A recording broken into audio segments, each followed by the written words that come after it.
लग्नाच्या पहिल्याच रात्री घरात सगळे आनंदात असताना नवरा पत्नीच्या चेहऱ्यावरचं हरवलेलं हसू पाहतो.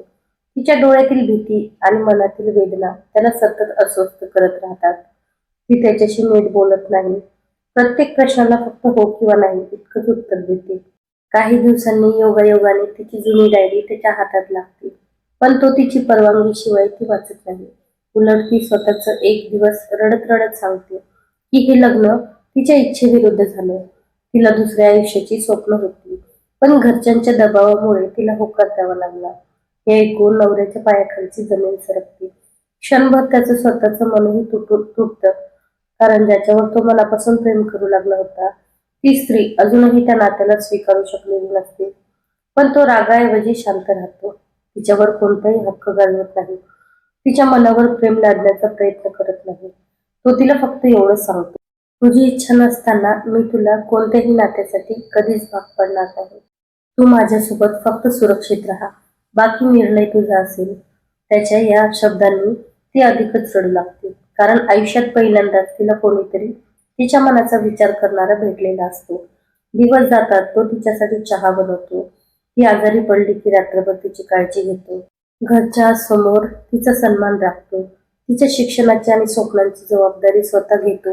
तिच्या प्रत्येक छोट्या यशावर तिच्यापेक्षा जास्त आनंद व्यक्त करतो. पण बदल्यात कधीही प्रेमाची अपेक्षा करत नाही. हळूहळू तिच्या मनातील भीती कमी होऊ लागते. ती त्याच्याशी मनमोकळेपणाने बोलू लागते.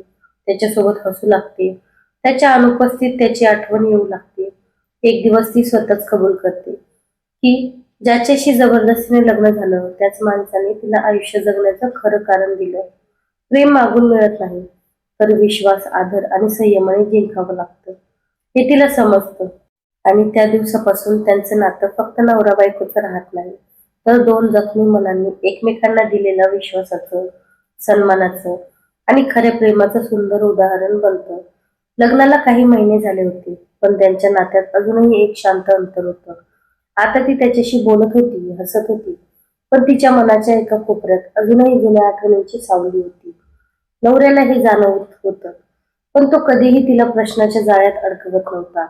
त्याला फक्त एवढंच हवं होतं की ती स्वतःच्या मनाने आनंदी व्हावी. एक दिवस ती अचानक जुन्या आठवणींमध्ये हरवली आणि तिच्या डोळ्यात अश्रू आले. त्याने शांतपणे विचारलं, काय झालं? ती काही वेळ काहीच बोलली नाही. पण नंतर म्हणाली, मला वाटायचं माझं आयुष्य संपलं आहे. माझी स्वप्न, माझी इच्छा सगळं हरवलं आहे. पण तू मला कधीच कैद केलं नाहीस. उलट मला पुन्हा स्वतःला शोधायला मदत केलीस. हे ऐकून त्याच्या डोळ्यातही पाणी आलं. कारण त्याने केलेल्या प्रत्येक गोष्टीमागे फक्त एकच इच्छा होती. तिने आनंदी राहावं. त्याने तिचा हात हातात घेतला आणि म्हणाला, मला तुझं प्रेम मिळावं ही माझी इच्छा आहे. पण त्यापेक्षा जास्त मला तुझं हसू परत पाहायचं होतं. त्या दिवसानंतर तिच्या मनातला शेवटचा भीतीचा पडदा हळूहळू दूर होऊ लागला. आता ती त्याच्यासाठी फक्त एक जबाबदारी नव्हती, तर तिच्या आयुष्याचा एक महत्वाचा भाग बनत होती. ती स्वतःहून त्याची वाट पाहू लागली. त्याच्या आवडी लक्षात ठेवू लागली. त्याच्या थकलेल्या चेहऱ्यावरचं दुःख ओळखू लागली. पण नियतीने त्यांच्या प्रेमाची अजून एक परीक्षा ठेवली होती. एक दिवस तिच्या भूतकाळातील व्यक्ती अचानक तिच्या आयुष्यात परत आली आणि तिने पाहिलं की ज्या स्वप्नांसाठी ती कधी या घरापासून दूर जायची इच्छा करत होती, त्यापेक्षा कितीतरी सुंदर आयुष्य तिला याच घरात, याच माणसासोबत मिळालं होतं. ज्या दिवशी तिच्या भूतकाळातील व्यक्ती पुन्हा तिच्या समोर उभी राहिली, त्या दिवशी तिचं मन काही क्षणासाठी गोंधळून गेलं. जुन्या आठवणी, अपूर्ण स्वप्न आणि त्या काळातील भावना पुन्हा डोळ्यासमोर उभ्या राहिल्या. पण यावेळी ती पूर्वीसारखी कमकुवत नव्हती, कारण आयुष्याने तिला एक गोष्ट शिकवली होती. फक्त इच्छा पूर्ण होणं म्हणजे आनंद नाही, तर जिथे मनाला सुरक्षितता, आदर आणि शांतता मिळते, तिथेच खरं सुख असतं. तो व्यक्ती तिला म्हणाला, तू अजूनही मला विसरली नाहीस ना? मग हे लग्न का स्वीकारलं? तिच्या डोळ्यात पाणी आलं. काही क्षण ती शांत राहिली आणि मग हळू आवाजात म्हणाली, कधी काळी मला वाटायचं की माझं सुख तुझ्यासोबत आहे. पण आज मला समजलं की प्रेम फक्त जुन्या आठवणींमध्ये नसतं. प्रेम त्या व्यक्तीत असतं, जी आपल्या अश्रूंना समजून घेते आणि आपल्या स्वप्नांना पुन्हा उभं करते. तिच्या या शब्दांनी तो व्यक्ती शांत झाला. कारण त्याला जाणवलं की समोर उभी असलेली मुलगी ती जुनी स्वप्न पाहणारी मुलगी राहिली नव्हती. ती आता स्वतःचा निर्णय घेऊ शकणारी मजबूत स्त्री बनली होती. घरी परतल्यावर तिचा नवरा नेहमीप्रमाणे शांत होता. त्याला काहीच माहिती नव्हतं, पण तिच्या चेहऱ्यावर आज एक वेगळाच भाव होता. ती त्याच्या जवळ आली आणि म्हणाली, आज मला तुला काही सांगायचं आहे. तो काळजीने तिच्याकडे पाहू लागला. ती म्हणाली, ज्या नात्याला मी सुरुवातीला माझं दुर्दैव समजत होती, तेच नातं आज माझ्या आयुष्यातील सर्वात मोठं भाग्य वाटते. तू मला कधी तुझी पत्नी बनवण्याची जबरदस्ती केली नाहीस, पण तुझ्या प्रेमाने मला स्वतःहून तुझी होण्याची इच्छा दिलीस. हे ऐकून त्याच्या डोळ्यात अश्रू आले, कारण त्याने ज्या प्रेमाची अपेक्षा न करता वाट पाहिली होती, ते प्रेम आज तिला स्वतःहून व्यक्त करावंसं वाटत होतं. पण त्या क्षणी घरात एक मोठी बातमी आली. तिच्या जुन्या आयुष्याशी जोडलेलं एक सत्य समोर येणार होतं, जे त्याच्या नात्याची पुन्हा एकदा परीक्षा घेणार होतं.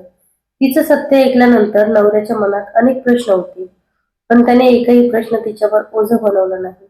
त्या रात्री तो शांतपणे बाहेर गेला आणि बराच वेळ एकटाच बसून राहिला.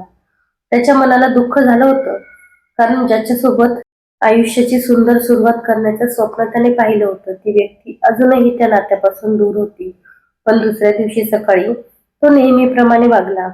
तिच्यासाठी चहा बनवला आणि फक्त एवढंच म्हणाला, काल तू जे सांगितलंस त्यासाठी धन्यवाद. कारण निदान आता मला तुझं शांत राहण्याचं कारण समजलं. ती आश्चर्याने त्याच्याकडे पाहत राहिली. तिला वाटलं होतं की तो रागवेल, तिला दोष देईल, पण त्याने उलट तिच्या वेदनेला समजून घेतलं. दिवस हळूहळू पुढे जाऊ लागले.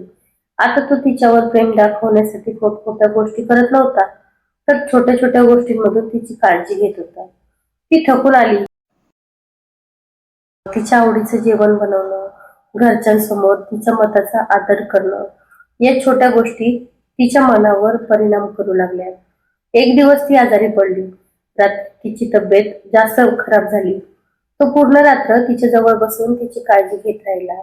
सकाळी डोळे उघडल्यावर तिने पाहिलं की तो खुर्चीवर बसलेला झोपलेला आहे आणि त्याच्या हातात अजूनही तिच्यासाठी आणलेलं औषध आहे. त्या क्षणी तिच्या मनात पहिल्यांदाच एक विचार आला, ज्याला मी माझं आयुष्य खराब करणारा माणूस समजत होते, तोच माझ्या आयुष्याची सर्वात जास्त काळजी घेत आहे. तिच्या मनातील राग आणि भीती थोडी थोडी कमी होऊ लागली. आता ती त्याच्याशी स्वतःहून बोलू लागली. त्याला दिवस कसा गेला हे विचारू लागली. त्याच्या आवडीनिवडी जाणून घेऊ लागली. पण अजूनही ती स्वतःच्या भावनांना नाव देऊ शकत नव्हती, कारण मनाच्या एका कोपऱ्यात तिला भीती होती. जर मी त्याच्यावर प्रेम करू लागले तर माझ्या जुन्या स्वप्नांचं काय? आणि याच प्रश्नाचं उत्तर तिचं आयुष्य बदलणार होतं.